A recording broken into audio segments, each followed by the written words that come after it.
दोस्तों, जो लोग सीटेट की तैयारी कर रहे हो या फिर जिन लोग का सीटेट का एग्ज़ाम होने वाला है, तो उनके लिए आज के वीडियो बहुत ही ज़्यादा यूज़फुल होने वाला है, क्योंकि आज हम कंप्लीट करने वाले हैं संपूर्ण हिंदी 2011 से लेकर के अभी तक जितने सारे क्वेश्चन आए हैं सीटेट में हिंदी से, उन सभी क्वेश्चन को इसी वीडियो में कंप्लीट करने वाले हैं। तो आप सभी लोग ध्यान से वीडियो पूरा देखिए, क्योंकि सीटेट एक ऐसा एग्ज़ाम है जिसमें सारे क्वेश्चन प्रीवियस ईयर के बेस पे आते हैं। तो आप सभी लोग ध्यान से वीडियो पूरा देखिए। इस वीडियो में पूरा हिंदी, संपूर्ण हिंदी कंप्लीट करने वाले हैं। और जिन लोगों को नोट्स चाहिए तो मात्र 99 रुपया में आपको संपूर्ण हिंदी, यहाँ देखिए 99 रुपया में आपको कंप्लीट हिंदी, कंप्लीट सीडीपी, पूरा बाल विकास, पूरा हिंदी। और यहाँ पे सबसे इंपॉर्टेंट है टैग वर्ड। टैग वर्ड एक ऐसा ब्रह्मास्त्र है जिसकी सहायता से आप किसी भी क्वेश्चन को आसानी से सॉल्व कर सकते हो। इसमें होता है पॉजिटिव, नेगेटिव वर्ड होते हैं। इसी की सहायता से आप किसी भी क्वेश्चन को आसानी से सॉल्व कर सकते हो। तो 99 रुपया में आपको संपूर्ण हिंदी का नोट्स, संपूर्ण बाल विकास का नोट्स और जो भी यहाँ पे ईबीएस है, इन सभी का नोट्स आपको मात्र 99 रुपया में मिल जाएगा। तो आपकी स्क्रीन पे एक नंबर दिया गया है, इसी नंबर पे आपको मात्र 99 रुपया पेमेंट करना है और उस पेमेंट का स्क्रीनशॉट इसी नंबर के व्हाट्सएप पे भेज देना है और आपको वहीं पे पूरा का पूरा नोट्स मिल जाएगा। अब देखिए, यहाँ पे आपका अगला क्वेश्चन है, यानी कि क्वेश्चन नंबर 1, जो कि बहुत इंपॉर्टेंट है। And these are question multiple time repeated in your previous exam. Dysgraphia से प्रभावित बच्चों को मुख्य रूप से कठिनाई होती है सुनने में, बोलने में, पढ़ने में, लिखने में। तो इसका आंसर हो जाएगा लिखने में। हमने यहाँ पे ट्रिक बताया था बाल विकास की क्लास में। यहाँ पे दिया गया है ग्राफिया। तो ग्राफिया मतलब होता है ग्राफ। इसका ट्रिक क्या है कि अगर आपको सही से ग्राफ बनाने आएगा तो आप आसानी से लिख सकते हो। तो यहाँ पे एक होता है लर्निंग डिसेबिलिटीज, जिसमें होता है डिस्ग्राफिया हो गया और यहाँ पे होता है फज्जिया हो गया, डिसलेक्सिया हो गया। तो इसी प्रकार से तो यहाँ दिया गया है डिस्ग्राफिया, तो जहाँ पे आ गया ग्राफ यानी कि लिखने में यहाँ पे डिसेबिलिटीज। तो इसका आंसर हो जाएगा आंसर नंबर डी। अब यहाँ पे आपका अगला क्वेश्चन है, भाषा का अति महत्वपूर्ण प्रकार है। इसका आंसर हो जाएगा संप्रेषण करना, यानी कि बातचीत करना। जितना आप एक दूसरे से बात करोगे, जो भी यहाँ शिशु है, अगर वो शिशु यहाँ पे संप्रेषण करेगा तो उसका उतना ही सोशल इंटरेक्शन बढ़ेगा।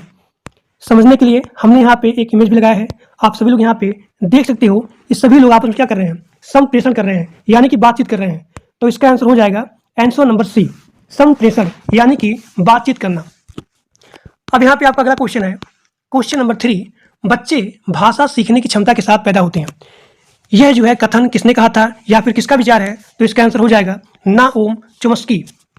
नाओम चोम्स्की ये बोलते हैं कि जो भी बच्चे होते हैं वो जन्मजात भाषा सीखते हैं, यानी कि जन्मजाति भाषा सीखते हैं। तो इसका आंसर हो जाएगा आंसर नंबर सी, नाओम चोम्स्की।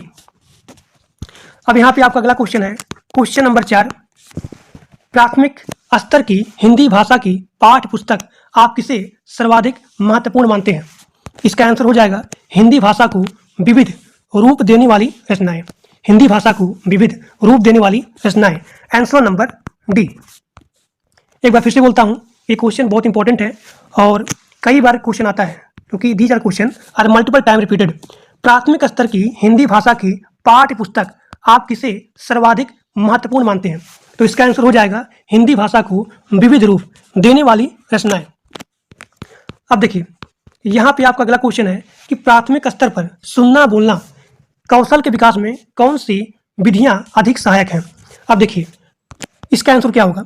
अगर हमको शिशु के प्राइमरी लेवल पर उसके सुनना और यहाँ पे बोलना, इसके स्किल को डेवलप करना है, इसके कौशल को हमको विकास करना है, तो हमको यहाँ पे अपनाना पड़ेगा भूमिका निर्वाह और यहाँ पे बातचीत करना।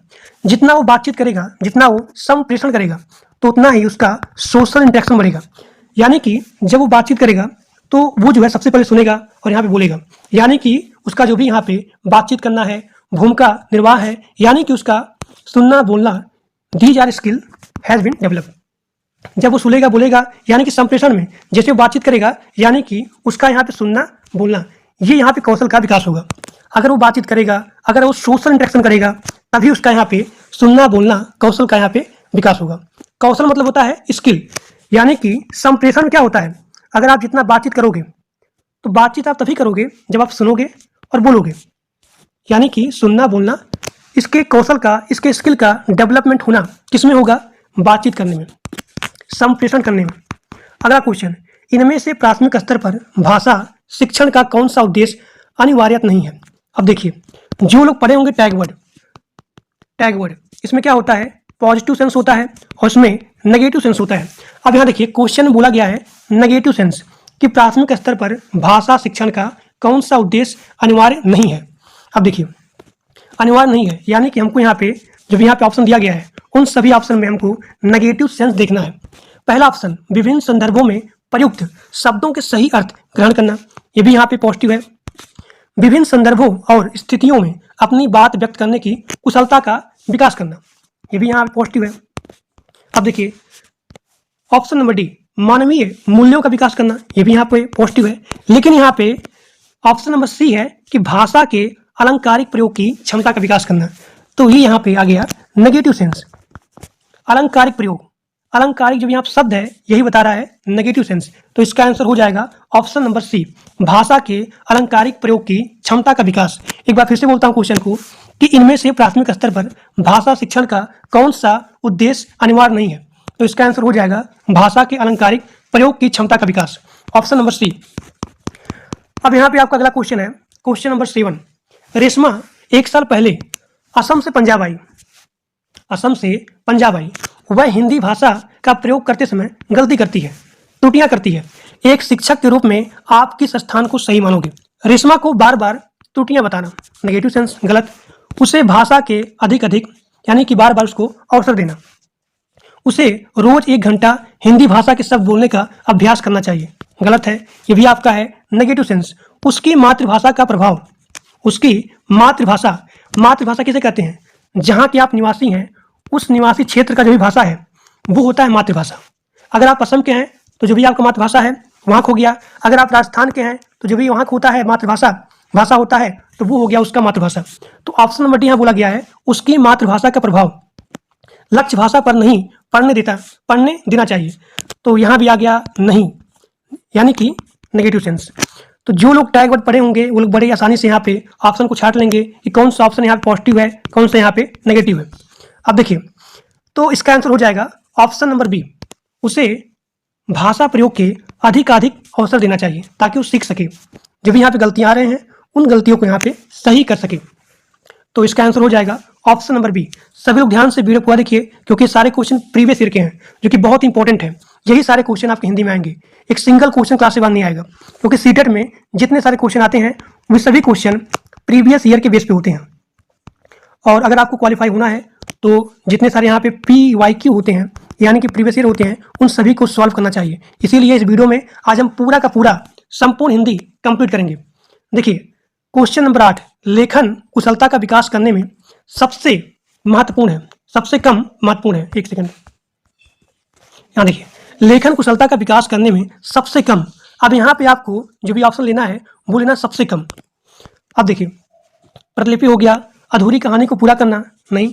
अगर आप यहाँ पे अधूरी कहानी को पूरा करेंगे यानी कि जो भी आपका यहाँ पे लेखन कुशलता है ये यहाँ पे ज़्यादा होगा। कहानी, कविता आदि का सृजनात्मक लेखन यहाँ भी ज़्यादा होगा। आंखों देखी घटनाओं को लिखना यानी कि यहाँ भी आपका लेखन कुशलता ज़्यादा होगा। लेकिन क्वेश्चन बोला गया है कि लेखन कुशलता का विकास करने में सबसे कम महत्वपूर्ण है, तो इसका आंसर हो जाएगा प्रतिलिपि। इसका मतलब होता है कॉपी पेस्ट करना। तो अगर आप यहाँ पे कॉपी पेस्ट करेंगे यानी कि जो भी आपका लेखन कुशलता है वो यहाँ पे कम होगा, तो इसका आंसर हो जाएगा ऑप्शन नंबर ए। अब यहाँ पे आपका अगला क्वेश्चन है, पढ़ना कौशल में सबसे ज़्यादा महत्वपूर्ण है। पढ़ना कौशल में सबसे ज़्यादा महत्वपूर्ण है, इसका आंसर क्या होगा बताइए।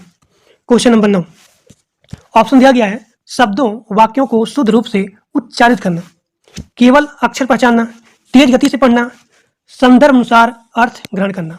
यानी कि जो भी आप पढ़ रहे हो तो पढ़ने के साथ साथ आप उसके अर्थ को भी समझो, तो यही होता है पढ़ना का सबसे अच्छा स्किल। तो इसका आंसर हो जाएगा ऑप्शन नंबर डी, यानी कि जो भी आप पढ़ रहे हो तो पढ़ने के साथ साथ आप उसका अर्थ भी निकाल सको। क्वेश्चन नंबर 10, सुलेखा ने पाठ को पढ़ाते हुए जीवन को जिंदगी पढ़ा। अब देखिए, सुलेखा मान लीजिए एक स्टूडेंट है, वो पाठ को पढ़ाते हुए जीवन को जिंदगी पढ़ा। अब यह इस ओर संकेत करता है कि उसे अक्षरों की पहचान भ्रम में हो जाता है। देखिए, अगर बच्चा यहाँ पे गलती कर रहा है तो आपको उसको डिमोटिवेट नहीं करना है, यानी कि नेगेटिव सेंस में नहीं करना है, आपको हमेशा पॉजिटिव सेंस में लेके आना है। अगर उसने जीवन को जिंदगी पढ़ा, यानी कि उसे अक्षरों की पहचान में भ्रम हो जाता है, गलत। उसे केवल केवल आ गया, गलत। सुलेखा ध्यान से नहीं पढ़ती है, नहीं आ गया, गलत। वह अक्षर पहचान के बजाय अर्थ को समझते हुए पढ़ रही है। तो इसका आंसर हो जाएगा डी, यानी कि वो जो भी यहाँ पे गलती कर रही है, यानी कि वो सीख रही है तभी गलती कर रही है, यानी कि वह अक्षर पहचान के बजाय अर्थ को समझते हुए पढ़ रही है। तो इसका आंसर हो जाएगा आंसर नंबर डी। अब यहाँ पे आपका अगला क्वेश्चन है, क्वेश्चन नंबर 11, बहुभाषिक कक्षा में बच्चों की भाषाएं। अब देखिए, बहुभाषिक कक्षा किसे कहते हैं? अगर कक्षा में एक ऐसी कक्षा जिसमें एक से ज्यादा भाषा सिखाई जाती हूँ, तो ऐसे कक्षा को बोला जाता है बहुभाषिक, यानी कि मल्टी लैंग्वेज। एक कक्षा में एक से ज्यादा यहाँ पे लैंग्वेज सिखाया जाता है, यानी कि बहुभाषिक हो गया। तो बहुभाषिक कक्षा में बच्चों की भाषाएं संसाधन के रूप में कार्य कर सकती है। इसका आंसर हो जाएगा यस, ऑप्शन नंबर ए। ठीक, अब यहाँ पे आपका अगला क्वेश्चन, मैंने चाट खाई फिर मैंने हंसी। मैंने चाट खाई फिर मैंने हंसी, शर्मिला का यह भाषा प्रयोग मुख्यतः किस ओर संकेत करता है? देखिए, नियमों का अति समान्वीकरण, नियमों का अति समान्वीकरण। इसका आंसर हो जाएगा ऑप्शन नंबर बी, व्याकरणिक नियमों की जानकारी ना होना। मैंने बताया था टैग वर्ड में, यहाँ पे जो भी आया है ना होना, यानी कि यहाँ पे नेगेटिव सेंस है, तो व्याकरणिक नियमों की जानकारी ना होना गलत है। भाषा प्रयोग में असावधानी गलत है। भाषा की समझ ना होना, ये भी यहाँ पे नेगेटिव सेंस है। तो जो भी यहाँ पे नेगेटिव सेंस है, ये यहाँ पे गलत होगा, गलत गलत, यानी कि जो भी आपका यहाँ पे आंसर होगा ऑप्शन नंबर बी होगा। अब देखिए, अब यहाँ पे आपका अगला क्वेश्चन है, सुनीता अपनी कक्षा को बाहर मैदान में ले आती है और पर्यावरण पर आधारित कविता पाठ का कार्य करती है। तो सुनीता का उद्देश्य क्या है? तो इसका आंसर हो जाएगा कि मैदान के प्राकृतिक वातावरण के साथ संबंध जोड़ते हुए कविता को समझने का अवसर देना। अब देखिए, जो इसका आंसर हो गया ऑप्शन नंबर बी हो गया। आप जानते होंगे जो भी यहाँ पे एनसीएफ है, एनसीएफ, तो एनसीएफ खुद ही बोलता है कि बच्चों को स्कूलीकरण से लेकर के, जो भी यहाँ पे स्कूलीकरण है, जो भी यहाँ पे आपका पुस्तकीय ज्ञान है, उससे बाहर निकालो, बाहर के वातावरण से लिंक करो। तो इसीलिए आपका जो भी यहाँ पे ऑप्शन होगा ऑप्शन नंबर बी होगा, मैदान के प्राकृतिक वातावरण के साथ संबंध जोड़ते हुए कविता को समझने का अवसर देना। लिखित कार्य की जांच करना आपको, तो केवल आ गया यहाँ पे, गलत है। बच्चे ज्यादा गलतियां ढूंढना सीख जाते हैं, गलत है, नेगेटिव सेंस, यानी कि ऑप्शन सी या फिर ऑप्शन डी, इन दोनों में कोई ना कोई यहाँ पे ऑप्शन सही होगा, यानी कि जो भी यहाँ पे ऑप्शन है सही है वो है बच्चों को दूसरों के हस्तलिखित सामग्री को पढ़ने का अवसर मिलना, और यहाँ पे अवलोकन। जब यहाँ पे एक बच्चा दूसरे बच्चे के हस्तलिखित समझता है, पढ़ता है, तो उसको यहाँ पे अवलोकन क्षमता के विकास का अवसर मिलता है। तो इसका आंसर हो जाएगा option number C, answer number C. अब यहाँ पे आपका अगला क्वेश्चन है, क्वेश्चन नंबर 15, स्वलीन विकार। स्वलीन विकार यानी कि आर्टिस्टिक डिसऑर्डर में बच्चा क्या करता है? देखिए, स्वलीन का मतलब क्या होता है? स्वलीन का मतलब होता है, यहाँ देखिए इमेज में, यहाँ पे एक ग्रुप है, एक समूह है, एक ग्रुप है, एक सेमिनार है, एक सोशल है। तो स्वलीन का मतलब होता है, स्वलीन का मतलब होता है अगर बच्चा सारा चीज जानता है लेकिन बोल नहीं पाता है, यानी कि अपनी बातों को किसी ग्रुप में, किसी सोशल में, किसी समूह में, किसी सेमिनार में या फिर किसी के सामने रख नहीं पाता है, कठिनाई होती है, तो उसे बोलते हैं स्वलीन, स्वलीन। तो इसका आंसर हो जाएगा सामाजिक अंतःक्रिया, सामाजिक अंतःक्रिया और संप्रेषण में कठिनाई का अनुभव करना।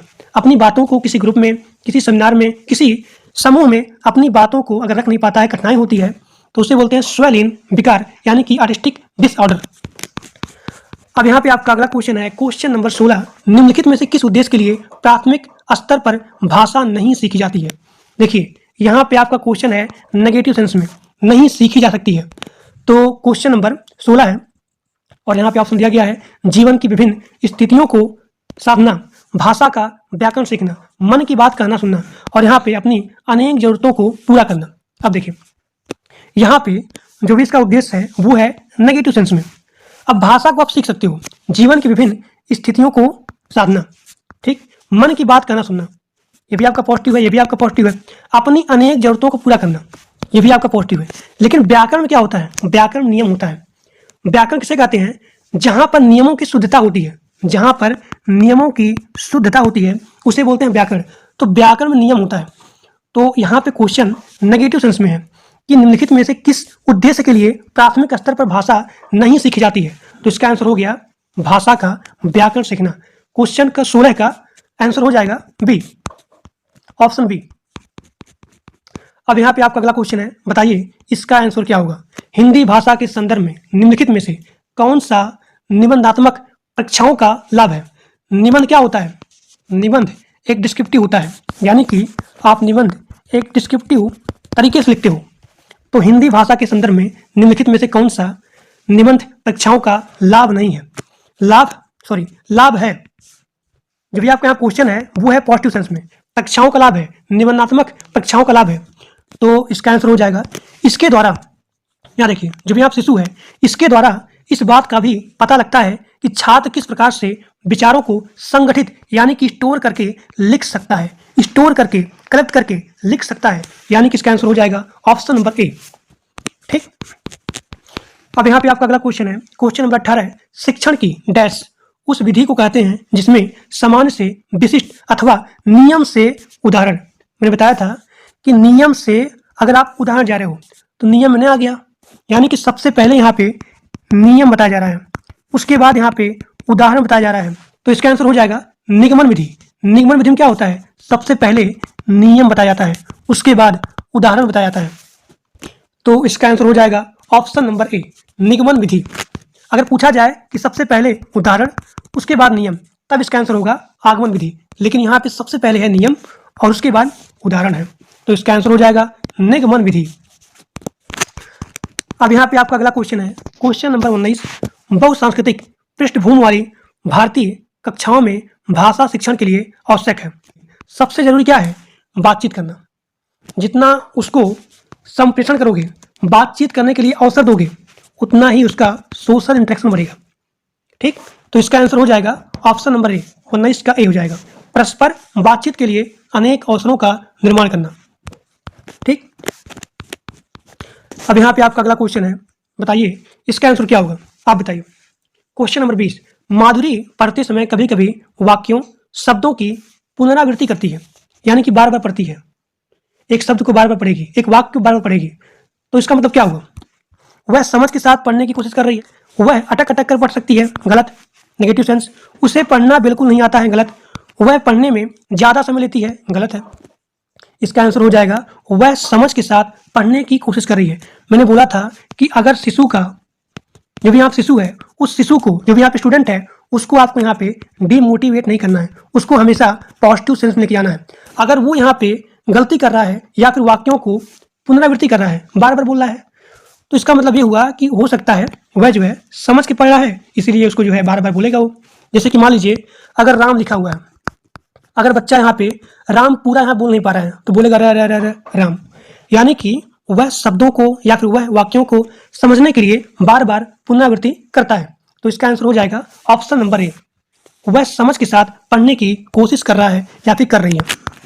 उसने पढ़ा, उसने खाया और उसने चीखा जैसे भाषा प्रयोग दर्शाते हैं। इसका आंसर हो जाएगा नियमों का अति सामान्यीकरण, नियमों का अति सामान्यीकरण, ऑप्शन नंबर डी। ठीक, क्योंकि अगर आप टैग वर्ड की सहायता से इसको सॉल्व करोगे तो यहाँ पे दिया गया है नियमों का उल्लंघन, नेगेटिव सेंस, नियमों का कंठस्थ ना होना, नेगेटिव सेंस, संदर्भ की समझ ना होना, नेगेटिव सेंस, यानी कि जो भी आपका यहाँ ऑप्शन बचा ऑप्शन नंबर डी। तो आप टैग वर्ड की सहायता से भी इस क्वेश्चन को सॉल्व कर सकते हो।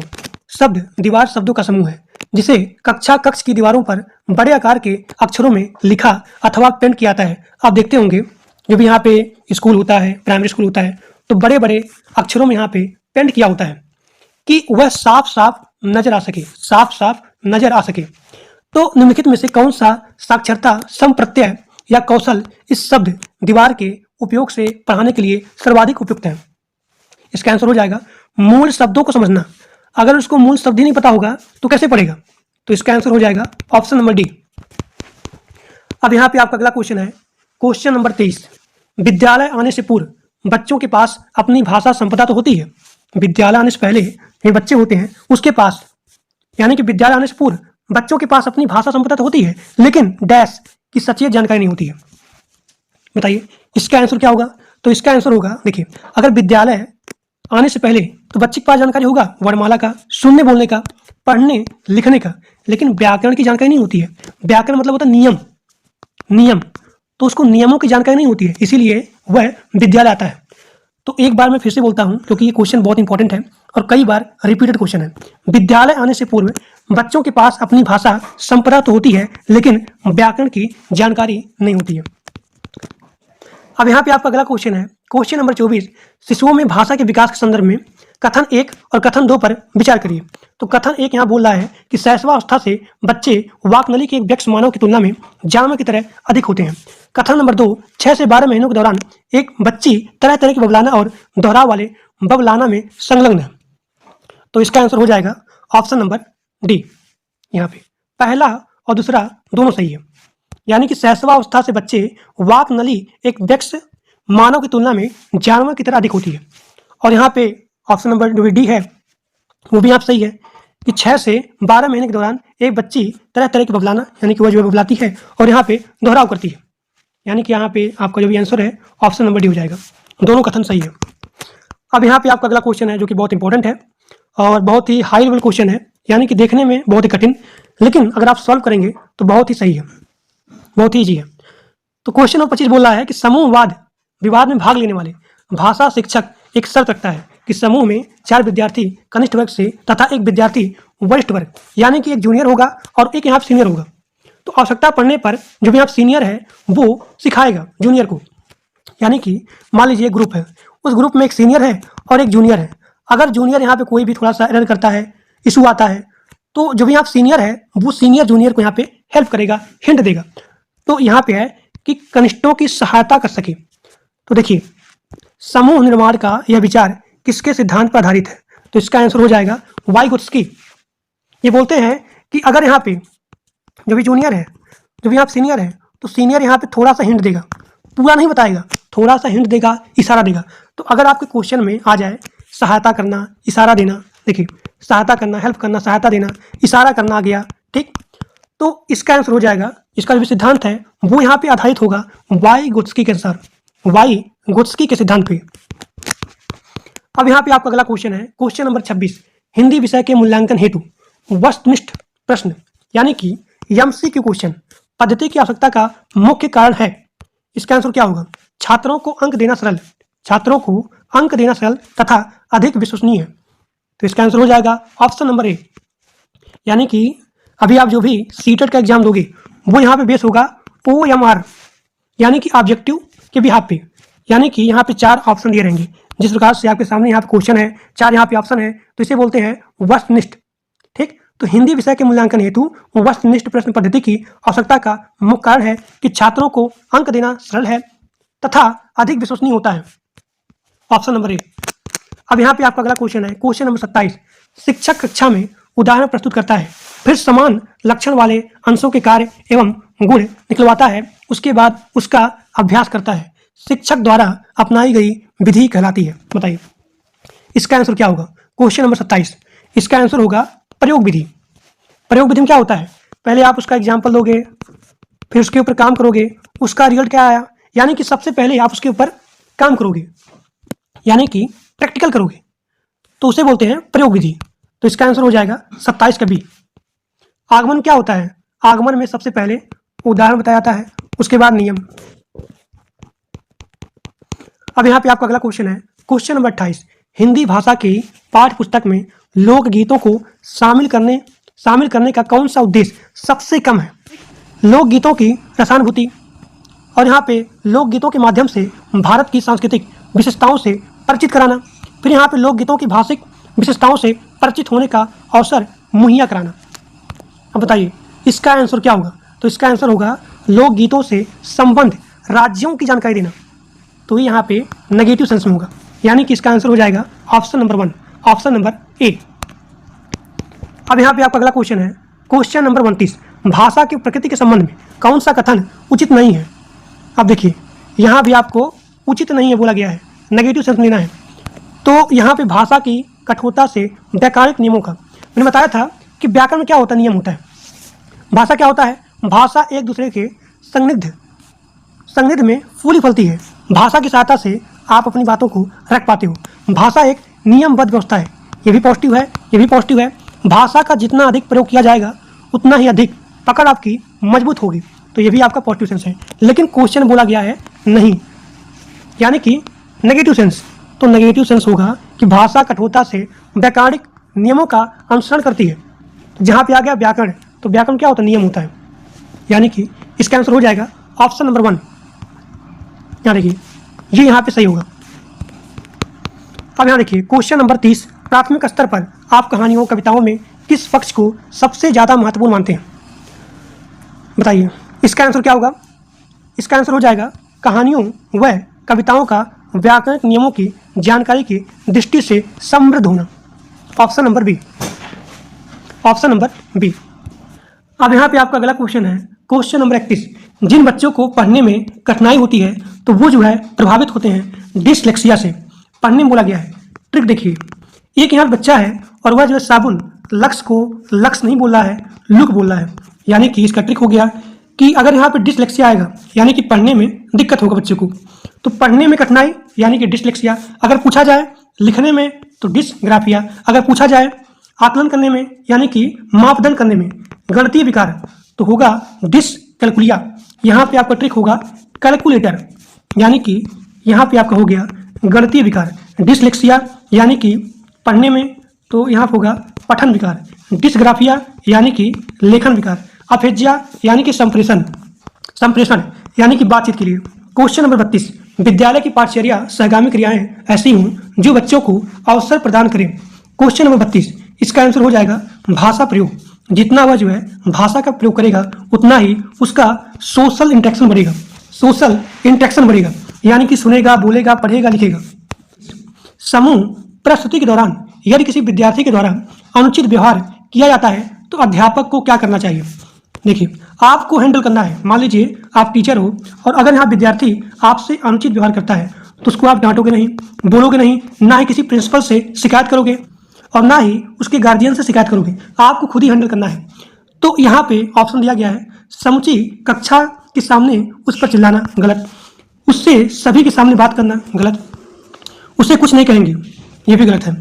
अब देखिए इसका आंसर होगा उससे आप बात करेंगे, तो इसका आंसर हो जाएगा क्वेश्चन नंबर 33 का option number B, option number B. अब यहाँ पे आपका अगला क्वेश्चन है क्वेश्चन नंबर 34, एक ऑनलाइन उपकरण है जो नए शब्दों, उनके अर्थ, उच्चारण और वाक्य में प्रयोग का एक समुच्चय उपलब्ध कराता है। निम्नलिखित में से कौन सा कौशल इस ऑनलाइन उपकरण के प्रयोग द्वारा निर्मित किया जा सकता है? बताइए इसका आंसर क्या होगा?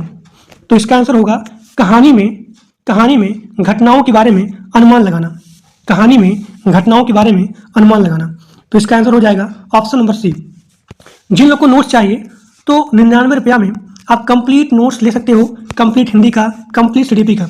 99 रुपया में पूरा हिंदी, कंप्लीट सीडीपी यानी कि बाल विकास, केबीएस का, सॉरी ईबीएस का, और यहाँ पे कंप्लीट टैग वर्ड, और टैग वर्ड की सहायता से आप सभी क्वेश्चन को आसानी से सॉल्व कर सकते हो। तो मात्र 99 रुपया में आप पूरे नोट्स को परचेज यानी कि खरीद सकते हो।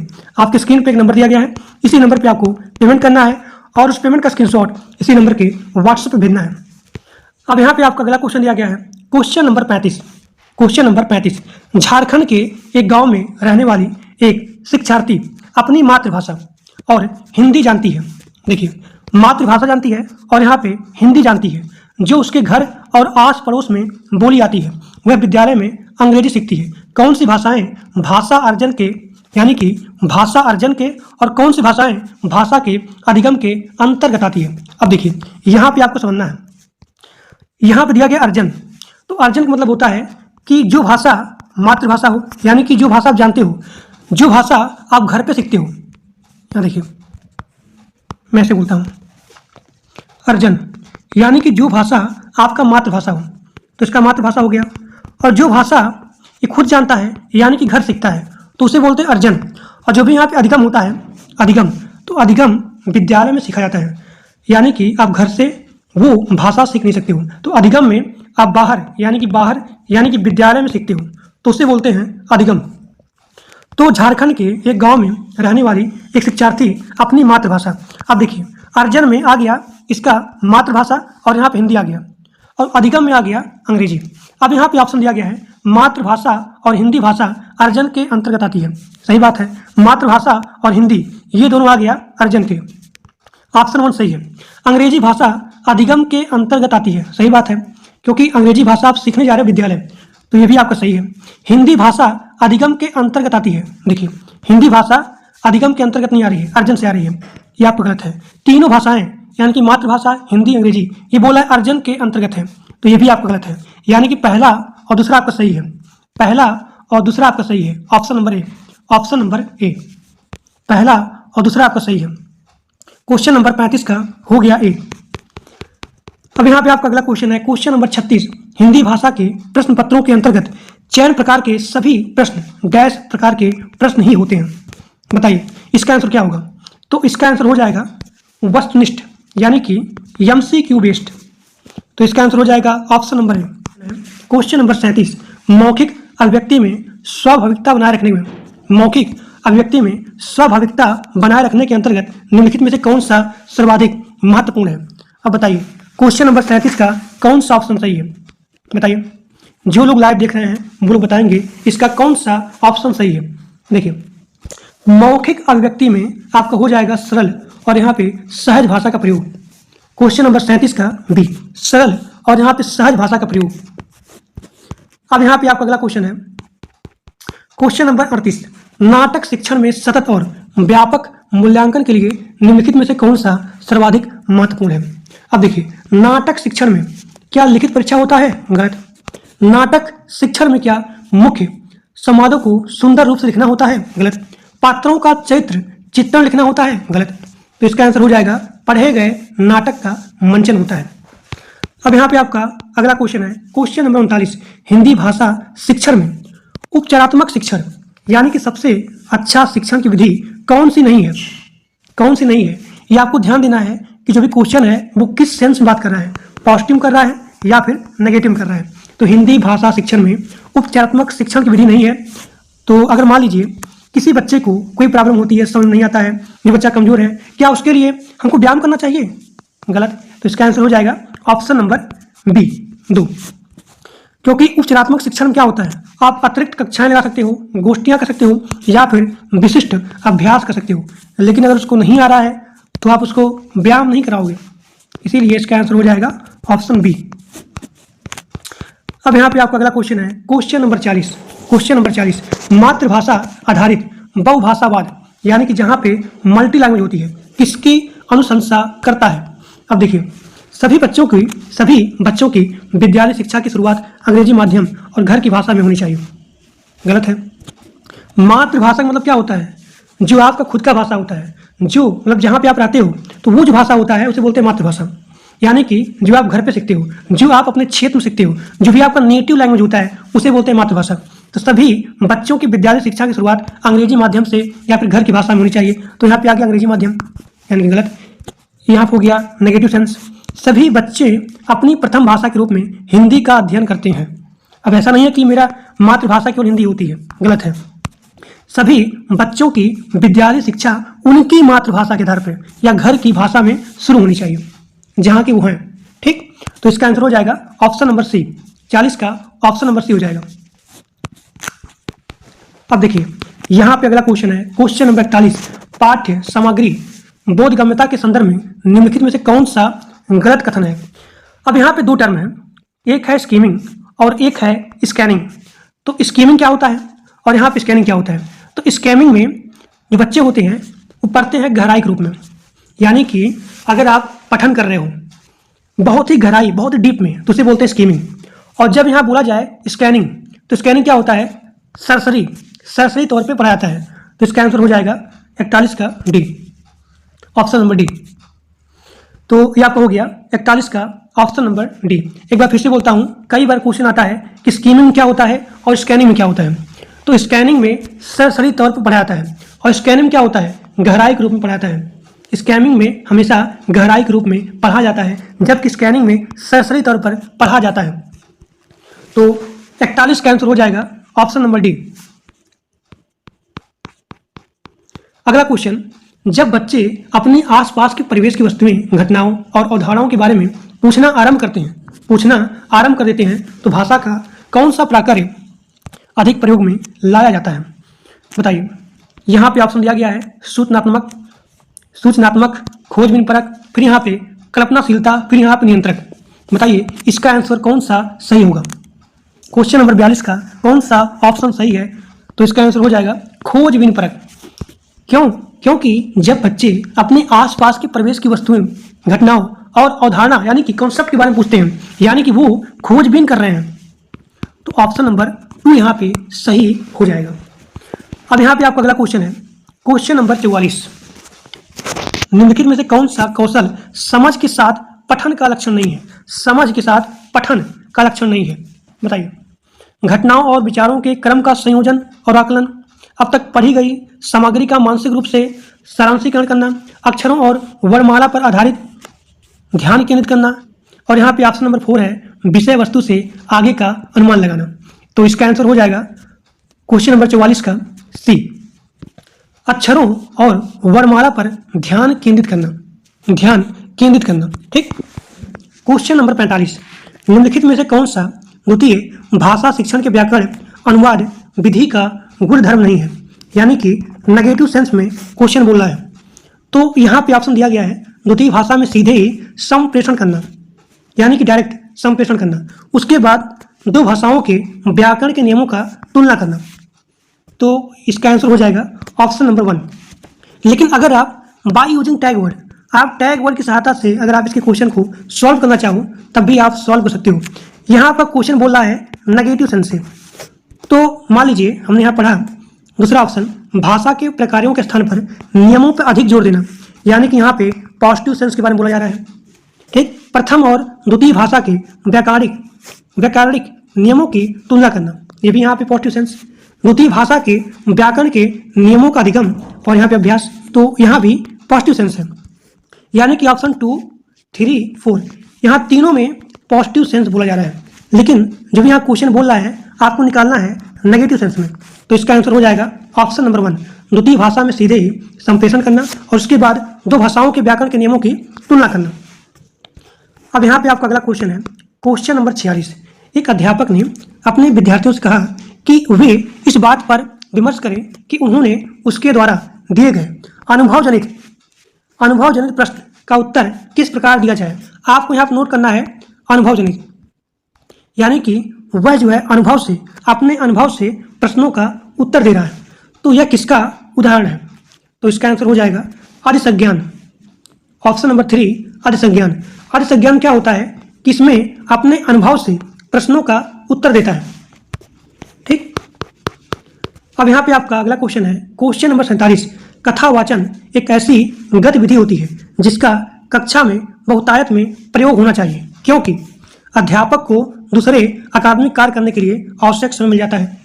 ठीक। ऑप्शन नंबर बी है यह तार्किक समझ और कल्पनाशीलता की नींव रखती है। ऑप्शन नंबर 3 यह विद्यार्थी को रोल प्ले करने की संभावना प्रदान करती है। ऑप्शन नंबर 4 यह अध्यापक को अपने शिक्षार्थियों को व्यस्त रखने तथा कक्षा में अनुशासन बनाए रखने में मदद करती है। बताइए क्वेश्चन नंबर 47 का कौन सा ऑप्शन सही होगा? तो इसका आंसर हो जाएगा ऑप्शन नंबर सी, यह विद्यार्थी को रोल प्ले करने की संभावनाएं प्रदान करती है ताकि उनका सोशल इंटरेक्शन बढ़े। अगर विद्यार्थी यहाँ पे अपना रोल प्ले करेगा यानी कि उसका सोशल इंटरेक्शन बढ़ेगा, तो इसका आंसर हो जाएगा ऑप्शन नंबर 3। अब यहाँ पे आपका अगला क्वेश्चन है, क्वेश्चन नंबर 48। कविता शिक्षण की डैश प्रणाली उच्चतर माध्यमिक कक्षाओं के छात्रों के लिए हितकारी है। अब देखिए उच्चतर माध्यमिक कक्षा या फिर उच्चतर माध्यमिक शिक्षण, इसमें क्या होता है? इसमें गहन होता है, और गहन किससे मिलता है? गहन आपको मिलता है समीक्षा से, समीक्षा से गहन प्राप्त होता है, यानी कि ऑप्शन बी हो जाएगा 48 का बी। अगला क्वेश्चन, भाषा सीखने के लिए कौन सा कारक सर्वाधिक महत्वपूर्ण है? तो भाषा सीखने के लिए समृद्ध भाषिक वातावरण है। अगला क्वेश्चन, दृष्टिबाधित बच्चों को भाषा सिखाते समय अधिक से अधिक मौखिक भाषा का प्रयोग करना चाहिए। Option number A. अब देखिए यहाँ पे अगला ऑप्शन बोल रहा है कि उन्हें कक्षा में अलग बैठाना चाहिए। गलत है भाई। अगर बच्चा यहाँ देख नहीं पाता है तो उसको आप अलग बैठाएंगे नहीं, आप हमेशा पॉजिटिव सेंस को लेकर चलना है। तो अगर वह जो है दृष्टिबाधित है तो आप हमेशा बोल कर करिए, आप जब बोलेंगे तो सुन लेगा, यानी कि इसका आंसर हो जाएगा ऑप्शन 1। और अगर आप यहाँ पे बाय यूजिंग टैग वर्ड की सहायता से अगर आप क्वेश्चन को सॉल्व करना चाहते हो तो आप यहाँ भी देख सकते हो क्वेश्चन जो भी यहाँ पे इसका ऑप्शन 3 है, उन्हें विभिन्न भाषिक गतिविधियों में शामिल नहीं करना चाहिए। नेगेटिव सेंस गलत। कम पाठों वाली पाठ्य पुस्तक का निर्माण किया जाना चाहिए, गलत है भाई। अगर वह जो है दृष्टिबाधित है, देख नहीं पाता है, तो आप हमेशा वहाँ पे मौखिक भाषा का प्रयोग करना चाहिए। अब यहाँ पे आपका अगला क्वेश्चन है, वह वयस्क या सहपाठी के मार्गदर्शन में लिख लेती है। यानी कि अगर आप किसी को थोड़ा सा हिंट दोगे तो उसे बोलते हैं इसका फोल्डिंग, यानी कि मदद।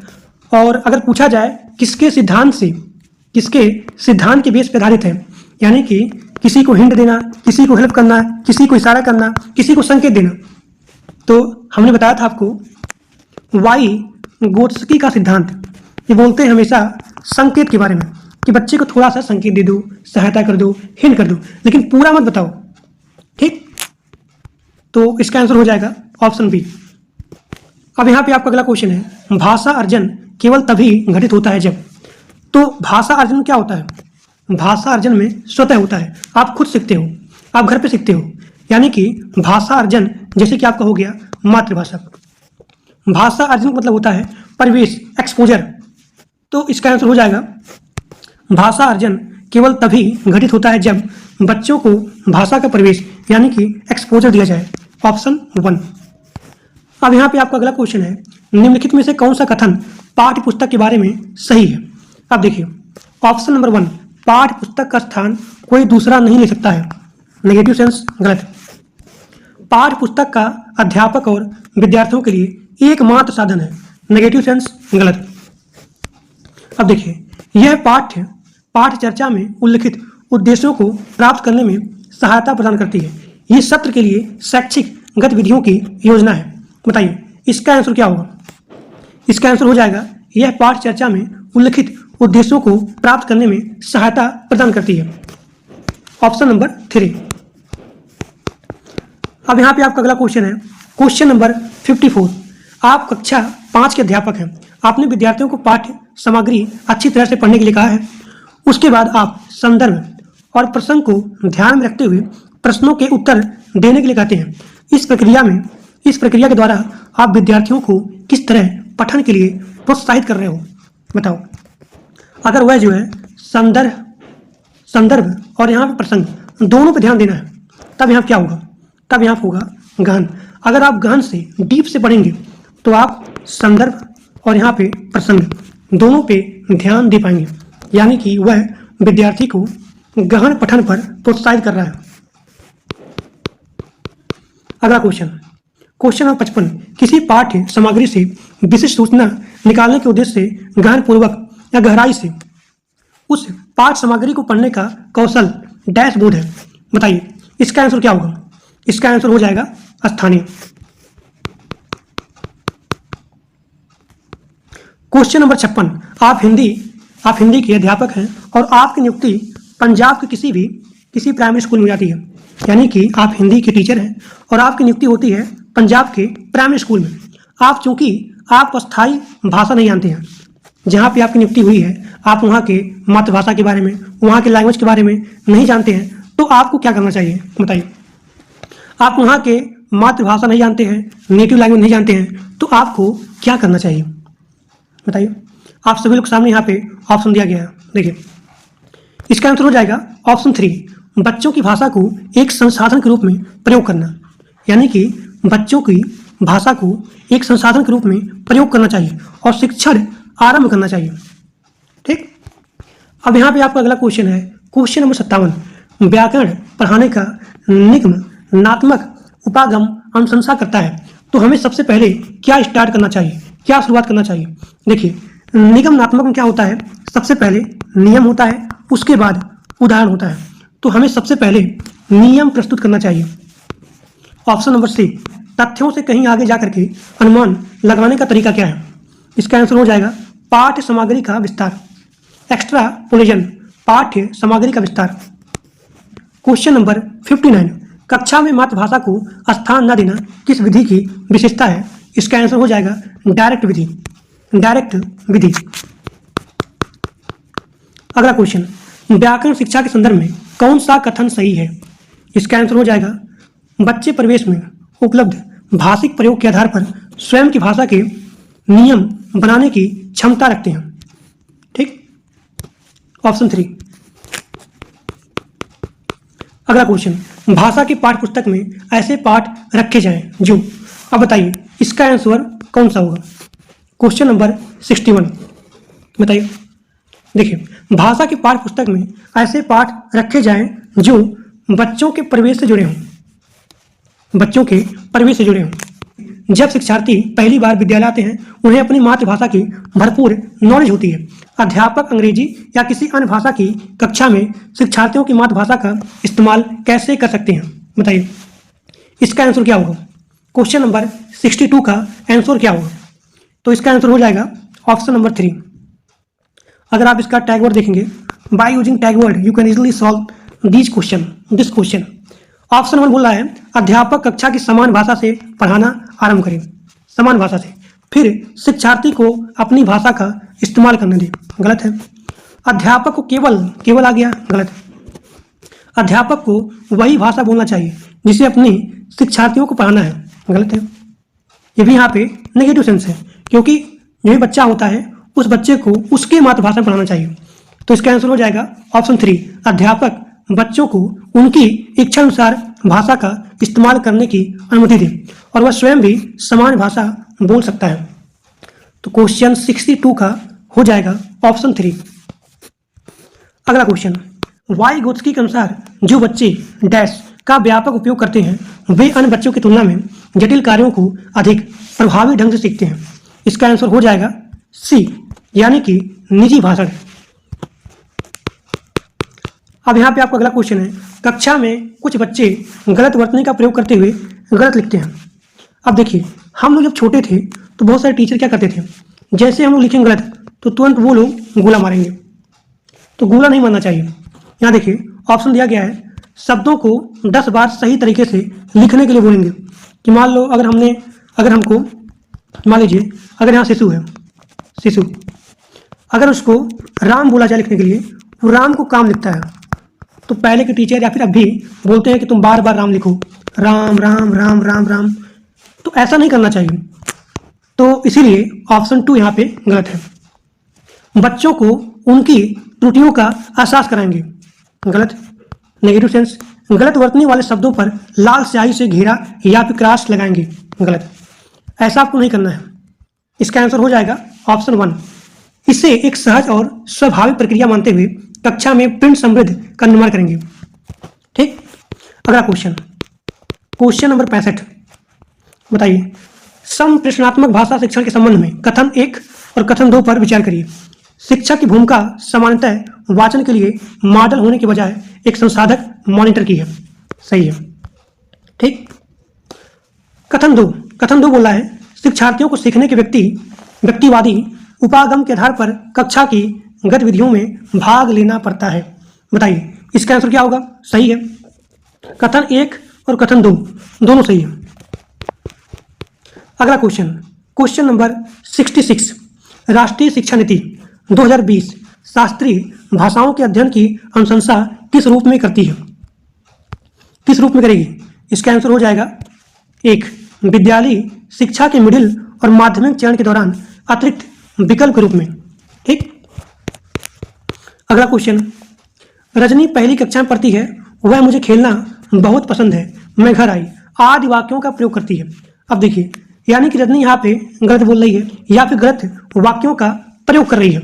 अब बताइए इसके बिहाफ पे कौन सा आंसर होगा, कौन सा ऑप्शन यहाँ पे सही होगा? तो यहाँ बोला गया है वह केवल, गलत, वह केवल, गलत। यहाँ बहुत आसान है, टैग वर्ड की सहायता से आप किसी भी क्वेश्चन को आसानी से सॉल्व कर सकते हो। वह केवल सर्वनाम, केवल आ गया, गलत, केवल गलत, केवल गलत, यानी कि ऑप्शन 1 आपका यहाँ पे सही होगा। यानी कि रजनी लिंग, वचन, क्रिया आदि की दृष्टि से सर्वनाम का प्रयोग करना जानती है। ठीक, ऑप्शन 1। अगला क्वेश्चन नंबर 68, उपचारात्मक शिक्षण का उद्देश्य क्या है? बताओ। छात्रों का पिछड़ापन दूर करना। छात्रों में जो भी यहाँ इशू है उसके अंदर कमी है उसको दूर करना। ठीक, तो इसका आंसर हो जाएगा 2।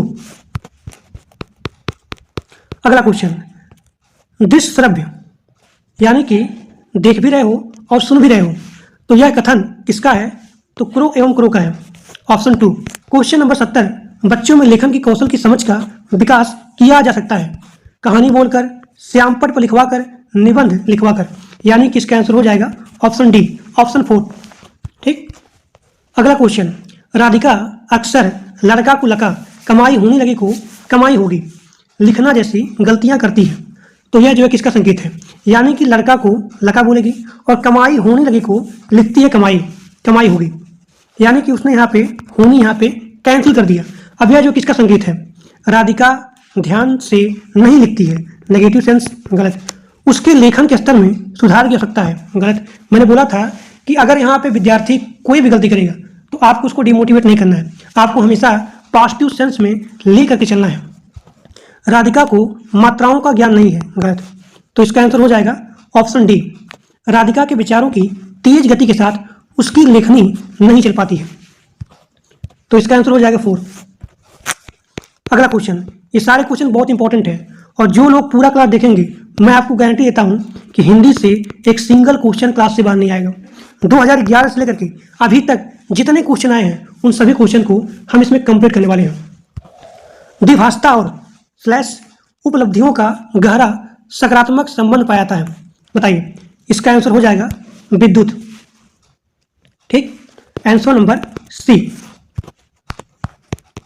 अब यहाँ पे आपका अगला क्वेश्चन है, प्राथमिक स्तर पर पढ़ाते समय आप हिंदी भाषा संबंधी किस पक्ष पर सर्वाधिक बल देंगे?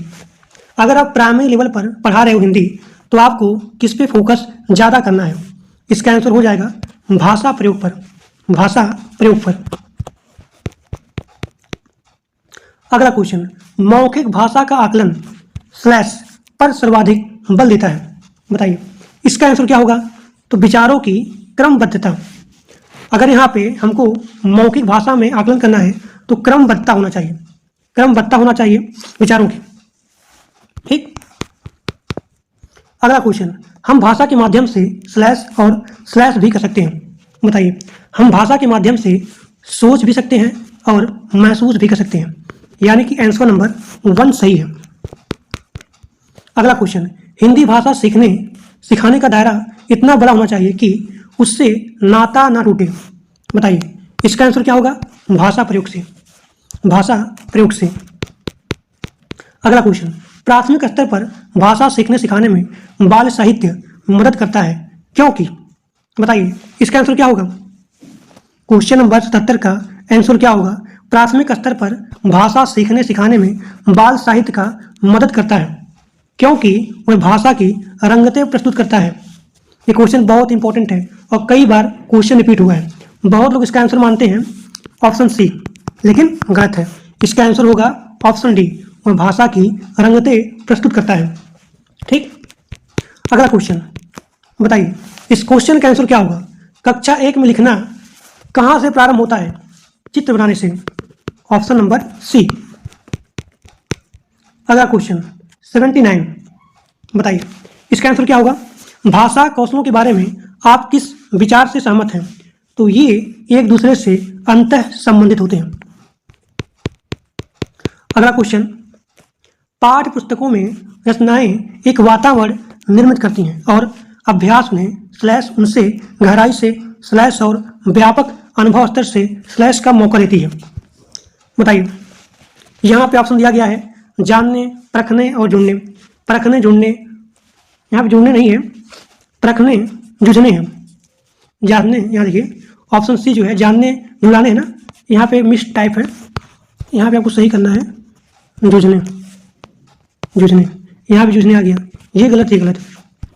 तो इसका आंसर हो जाएगा परखने, जुड़ने और यहाँ पे तादात्म्य। ठीक, ऑप्शन बी। अब यहाँ पे आपका अगला क्वेश्चन है, बताइए इसका आंसर क्या होगा?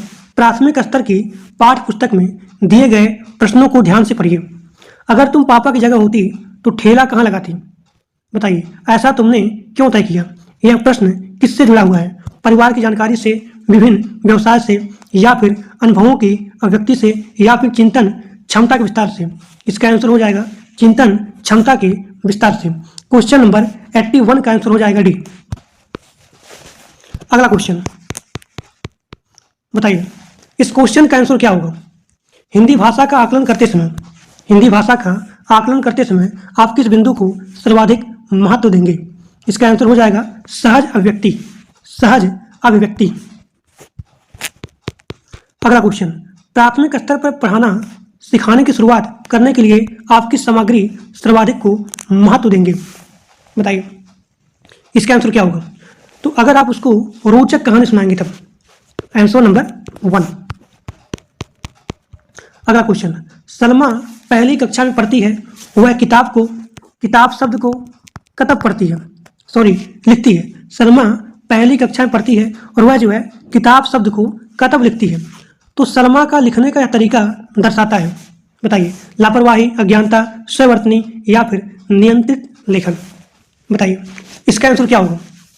इसका आंसर होगा स्ववर्तनी। मैंने बोला था कि अगर यहाँ पे स्टूडेंट कोई भी गलती करता है तो उसको डीमोटिवेट नहीं करना है, हमेशा पॉजिटिव सेंस में बात करना है। लापरवाही गलत, अज्ञानता गलत, नियंत्रित लेखन गलत, यानी कि स्ववर्तनी, यानी कि उसकी ही गलती है। अगला क्वेश्चन, सामाजिक अंतःक्रिया से भाषा सीखने का समर्थन ने किया है? बताइए सामाजिक अंतःक्रिया भाषा सीखने के लिए कौन समर्थन किया है? बताइए इसका आंसर क्या होगा? इसका आंसर होगा वाइगोत्स्की। 85 कड़ी हो गया। अगला क्वेश्चन बताइए इसका आंसर क्या होगा? प्राथमिक स्तर की पाठ्य पुस्तक में कार्टन, भाषण, विज्ञापन आदि कामों के भाषा क्षमता के विकास स्लैश इसके स्थान पर आपको फिलअप करना है। तो इसका आंसर क्या होगा? इसका आंसर हो जाएगा सहायक। प्राथमिक स्तर की पाठ्य पुस्तक में कार्टन, भाषण, विज्ञापन आदि कामों के भाषा क्षमता विकास सहायक है। अगला क्वेश्चन, 5वीं कक्षा की सुहानी पांचों, किन्हें, आंखें, दोनों आदि शब्द लिखती है। आप सुहानी की लेखन क्षमता के बारे में क्या कहेंगे? बताइए इसका आंसर क्या होगा? देखिए यहाँ पे ऑप्शन 2 बोल रहा है यह अनुनासिक चिन्ह का, यहाँ पे है अनुनासिक चिन्ह का प्रयोग बिल्कुल नहीं जानती है, गलत, नेगेटिव सेंस। तो इसका आंसर हो जाएगा यह जो है अनुनासिक चिन्ह के नियम का अति सामान्यीकरण करती है। अब देखिए अनुनासिक किसे बोलते हैं?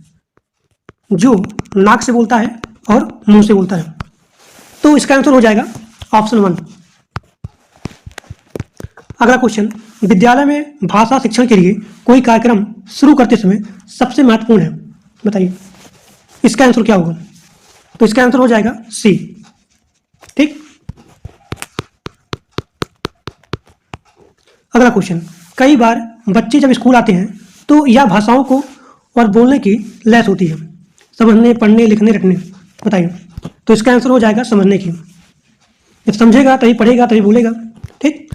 तो इसका आंसर हो जाएगा ऑप्शन 1 89 का ए। अगला क्वेश्चन, किसी विषय को सीखने का मतलब है स्लैश, यहाँ पे आपको फिलअप करना है कुछ सीखना, उसकी स्लैश को सीखना।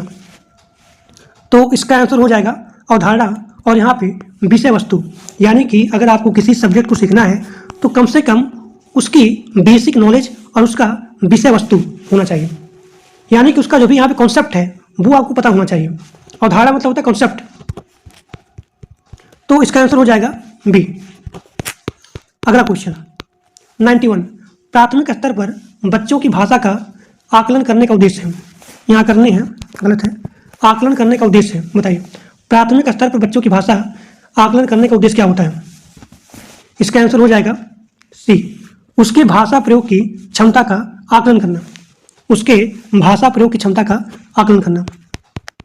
अगला क्वेश्चन, इनमें से कौन सा भाषा आकलन में सबसे कम, अब यहाँ पे आपको ध्यान देना है, सबसे कम प्रभावी तरीका है? बताइए तो इसका आंसर हो जाएगा श्रुतलेख। 92 के 1, कहानी कहना गलत, लिखना गलत, और ये यहाँ पे पढ़ना है, और यहाँ पे थोड़ा सा मिस टाइप हो गया है, भूतलेख। यहाँ भूतलेख नहीं होगा, यहाँ होगा श्रुतलेख। ठीक। अगला क्वेश्चन, बच्चों को पढ़ाए गए पाठ से जोड़ते हुए शिक्षक द्वारा निजी अनुभवों को व्यक्त करने वाले प्रश्न निम्न में से किस भाषा को कौशल का मूल्यांकन करते हैं? बताइए। इसका आंसर क्या होगा? तो इसका आंसर होगा समझ का कौशल। जब समझेगा तब वो सभी चीजों को कर सकता है। ठीक, अगला क्वेश्चन बताइए, इसका आंसर क्या होगा? निकिता अपनी कक्षा के बच्चों को मौखिक अभिव्यक्ति के अवसर देने के लिए अनेक क्रियाकलाप करती है। आप निम्नलिखित में से सबसे ज्यादा प्रभावी किसे मानते हैं? इसका आंसर हो जाएगा विभिन्न परिस्थितियों में संवाद। अगर यहाँ पे संवाद करेगा तभी बोलेगा, तभी यहाँ पे सुनेगा, बोलेगा, पढ़ेगा, लिखेगा। तो आपको यहाँ पे ध्यान देना है कि मौखिक बोलेगा भी, क्रियाकलाप भी करेगा, तो ये सारी चीजें आती है संवाद में। अगर वो संवाद करेगा, अगर वो सम्मेषण करेगा, अगर वो बातचीत करेगा, तो ये सारी चीजें आ जाएंगी। यानी कि विभिन्न परिस्थितियों में संवाद अदायगी करना। Option number D. ठीक, अगला क्वेश्चन है बोली के संबंध में आपको विचार करना है कथन 1 और कथन 2 में। बताइए इसका आंसर क्या होगा? कथन 1 पढ़िए और कथन 2 पढ़िए। बताइए, यहाँ पे ऑप्शन दिया गया है, इसका आंसर क्या होगा? बताइए फटाफट। 95 का। देखिए, कथन 1 बोल रहा है किसी देश के एक हिस्से में बोली जाने वाली विविध भाषाओं में से एक प्रकार की जो क्षेत्रीय बोली के रूप में जानी जाती है। सही है, बोली के संबंध में। और यहाँ पे एक समान शैक्षिक पृष्ठभूमि वाले लोगों द्वारा विविध प्रकार की उपयोग की जाने वाली भाषा में से एक प्रकार की बोली के रूप में नहीं जानी जाती है। यहाँ बोला गया जानी जाती है, लेकिन गलत है। तो ऑप्शन 1 यहाँ पे केवल सही है, यानी कि इसका आंसर हो जाएगा ऑप्शन 1, 95 का ए हो जाएगा। अगला क्वेश्चन, बहुभाषावाद शिक्षा का एक ऐसा साधन है जिसका उद्देश्य होता है शिक्षण अधिगम के लिए शिक्षार्थियों की भाषाओं का उपयोग करना। ठीक, ऑप्शन नंबर ए। अगला क्वेश्चन, वाइगोत्स्की के अनुसार जब कोई बच्चा या फिर बच्ची भाषा की मदद से अपने स्वयं के कार्यों को निर्देशित करता है, लेकिन वह दूसरे की भाषा को सुन नहीं पाता है, यानी कि खुद का वाला काम हो जाता है लेकिन दूसरे की भाषा को श्रव्य सुन नहीं पाता है, तो इसका मतलब क्या हुआ? बताइए। 97 का आंसर क्या होगा? बताइए सभी लोग, जो लोग लाइव देख रहे हैं बताइए इसका आंसर क्या होगा? इसका आंसर होगा आंतरिक भाषण।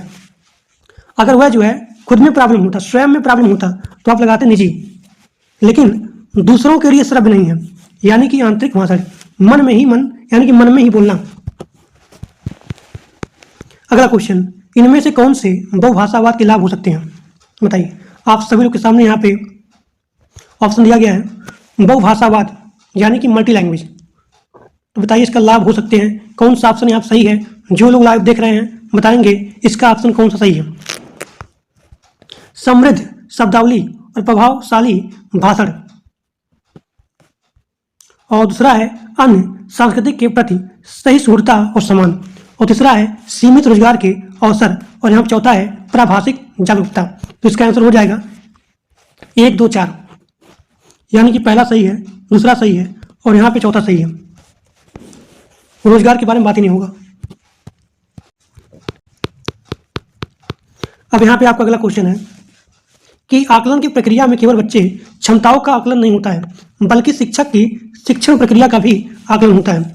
यानी कि क्वेश्चन यहाँ पे पॉजिटिव सेंस के बारे में बात कर रहा है, तो आपको यहाँ पे ऑप्शन देखना है पॉजिटिव सेंस के बारे में, यानी कि ऑप्शन बी होगा, पूर्णतः सही है।